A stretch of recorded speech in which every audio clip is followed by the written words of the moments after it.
Hey friends and fam, it's John and it's time for the JMART CAST for Monday, November 21st, 2022. What's going on? How are you? Man, it's been a great week for me. I got to go to one of my friends' weddings on Friday, and then today, Sunday, I went to my jiu-jitsu winter grading, it's called. Basically, twice a year they have these grading sessions where you might be upgraded to a higher belt. I had just been upgraded to a blue belt, obviously, just 6 months ago, so there's no chance of me going up to purple belt, but I did get a stripe on my belt, just showing some experience and, I guess consistency. But yeah, I got to do that today. It was a whole day experience. Started off at around 12:30 in the early afternoon, and then we had a long training session where we learned a lot, and then afterwards we had this thing called a shark tank.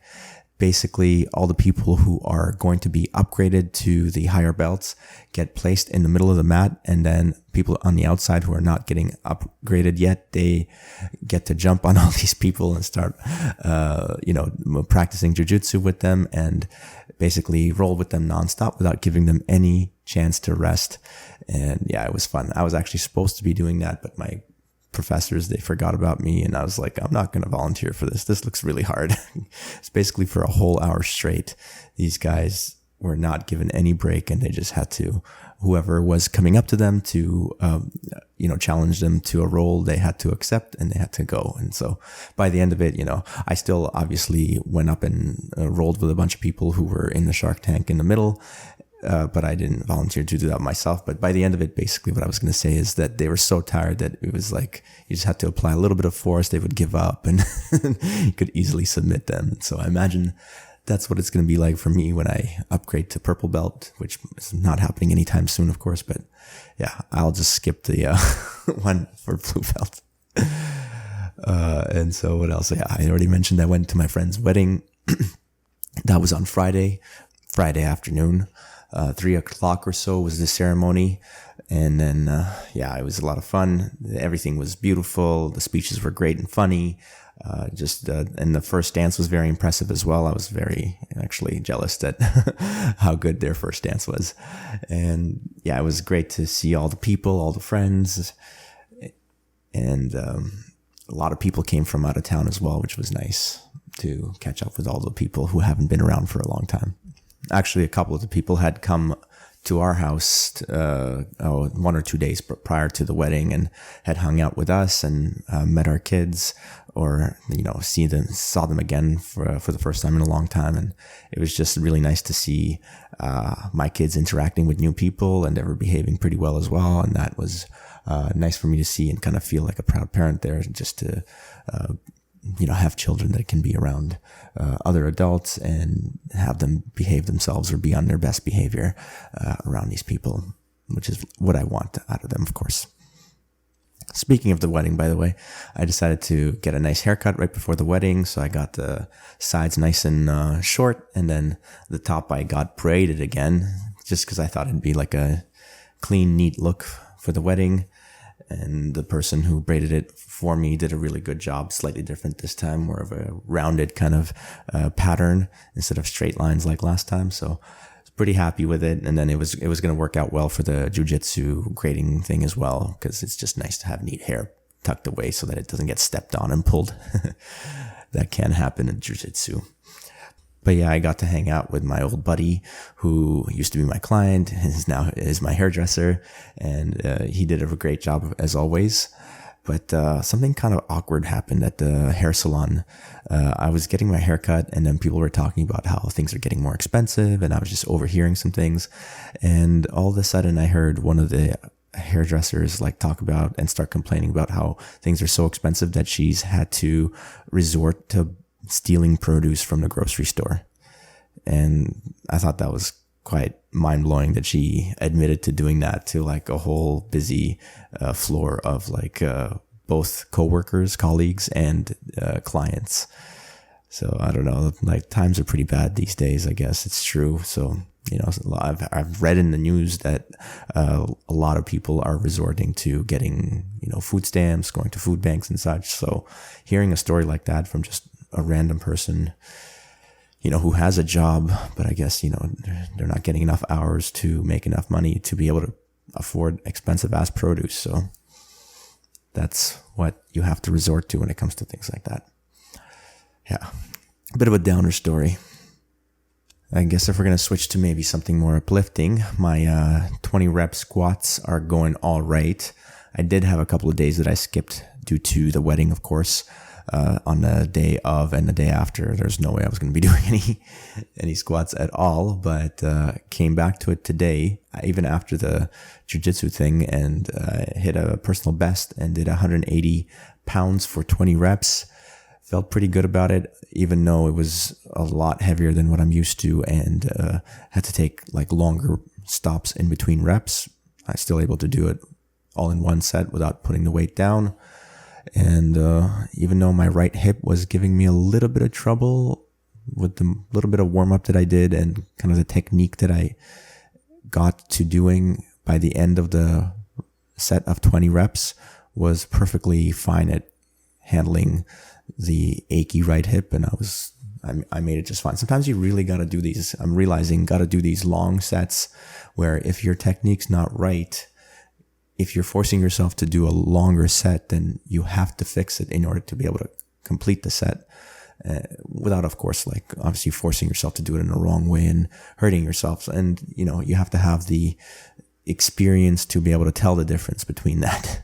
But if you know when you're doing it right, how it feels, and versus when you're doing it wrong, and how wrong it could feel, and what the changes or alterations you'd have to make to compensate for that to make it feel right again, then this is a perfect way to do it, I'm realizing. So I'm really happy to be doing these 20 rep sets as an experiment for this month, even though it does feel really challenging and kind of grueling. I'm getting a lot out of it.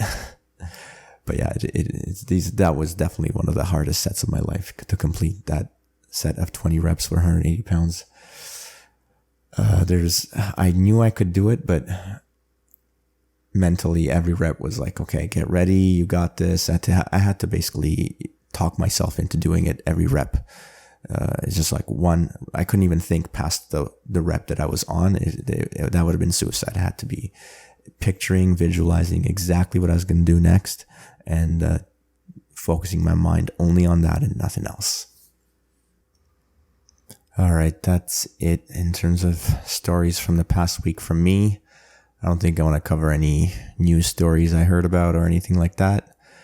Quick little Bitcoin update, then I'll share a thread about what backs Bitcoin.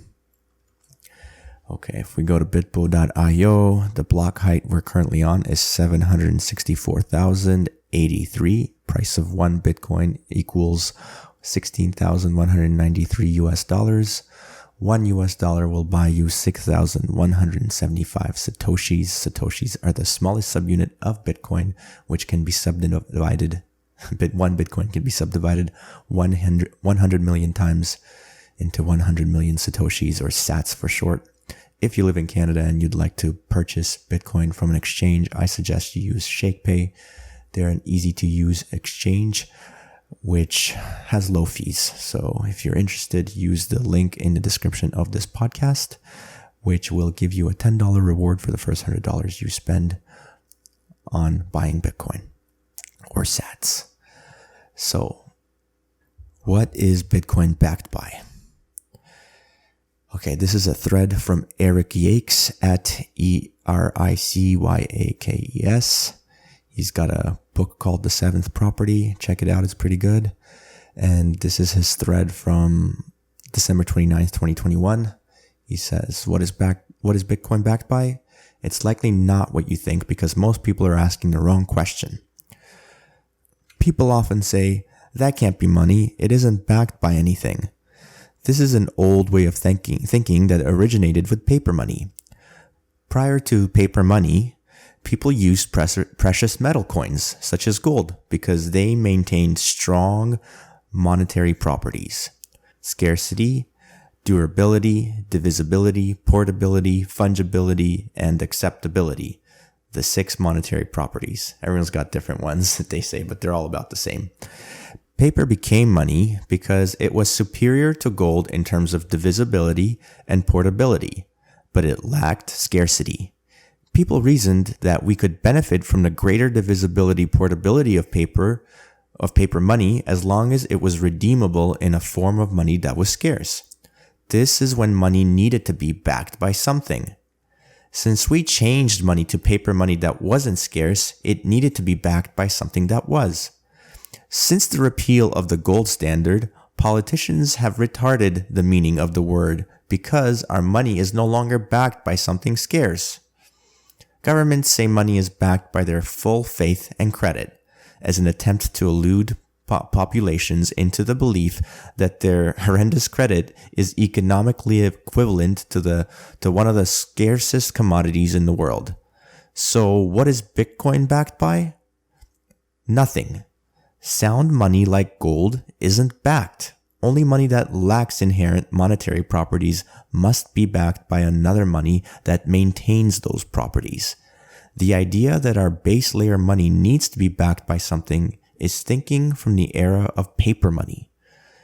Yeah, it's very interesting, right? Like, it's just paper, right? Money is just worthless paper. Like, why is it valuable? Well, it's because we believe in the government that creates it.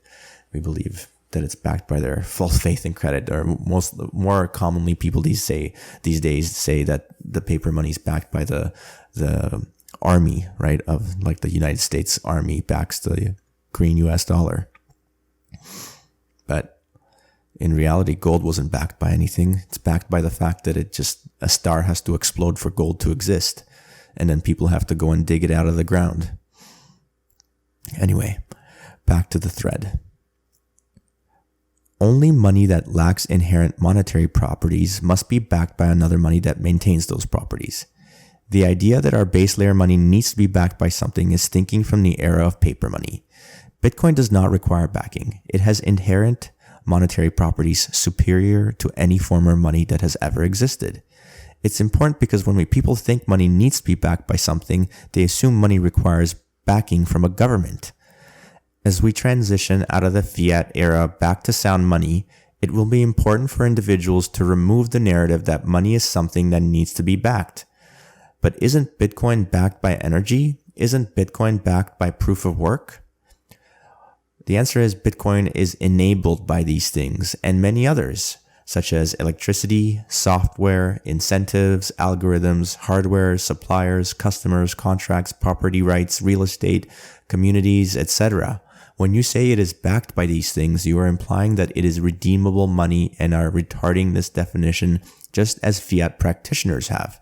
You wouldn't say that gold is backed by mining infrastructure, international agreements, property rights, etc. You wouldn't say that its supply is enabled by those things. As an aside, don't conflate market value with monetary value. Gold's market value exists because it is used in electronics or as jewelry. Gold's monetary value exists because it is used as money. Yeah, so there's a monetary premium. In addition to the market value of its function, there's also a monetary premium to the value of gold. Gold's market value in electronics and jewelry could go away tomorrow and it would still maintain monetary value because it has strong monetary properties. Market value is not needed for something to have monetary value. Lastly, the purpose of definitions is to communicate distinctions in meaning. By saying something is backed by energy, you're inherently reducing the ability to distinguish Bitcoin from everything else that is backed by energy, because energy backs everything. If I told somebody literate in economics this notion, they would say, sure, so is everything. That isn't a good answer. Economics is a framework of assessing value to make decisions. Discussing what makes Bitcoin superior money needs to be done through an economic framework. The good news is we already have an economic framework to use, monetary properties. So here's how to think about it. All of these things that enable Bitcoin are really enabling it to have superior monetary properties. And superior monetary properties are what make Bitcoin inherently sound money. And for that reason, we don't need to back it with anything. This distinction is important because 1, anyone who understands monetary theory will think you're foolish in saying Bitcoin is backed by energy or algorithms, or that you don't understand the term. 2nd, the world needs to realize that sound money does not need to be backed by anything. It needs to be inherently superior. And 3, if you think I'm stupid and still want to use the word backed for things that enable Bitcoin, then you need to be complete and list all of them, a challenging task when defining it for people. In conclusion, Bitcoin isn't backed by anything. It has inherent monetary properties which are enabled by the entire ecosystem of resources, capital, and labor that created it. That's the end of the thread from Eric Yakes. So very interesting take on saying that, old way of thinking about it is that money itself has to have inherent monetary properties that make it valuable, such as scarcity, divisibility, portability, durability. All these things are very important. And if it has those things, then it can be considered money and it does not need to be backed by anything. But if we're talking about fiat money, just paper that was created to represent real money, right? Then that needs to be backed by the actual real money. So that's why it's a bit of it flips it on its head almost, when people say, why it can't be worth anything. It's not backed by anything. Well, you say, fiat dollars used to be backed by real gold, but they're not backed by real gold anymore. What are they backed by now? By the faith of the credit that the nation state, representing it has, or by the faith in the fact that they have a strong enough army to, shoot you if you don't follow along. Anyway, so it was a very cool thread. I came across it a couple weeks back, but hadn't had a chance to share it. It's a good opportunity to do so today, given the fact that I'm feeling pretty tired after the whole jiu-jitsu thing, as well as the wedding. Drank too much at the wedding, and there's also an after party as well, of course. So, time to shut her down for me and sign off, as I'm feeling pretty ready to go to bed. Thank you, everybody, for taking the time and joining me and listening in. Appreciate you very much. Appreciate your time and your attention. If you haven't had a chance yet, please take a moment and rate the podcast either on Spotify or on Apple Podcasts. And also, please share these podcasts with other people that might find them interesting. Appreciate you again. Have a good day. Have a good week. Stay active. Be grateful. J-Mart out.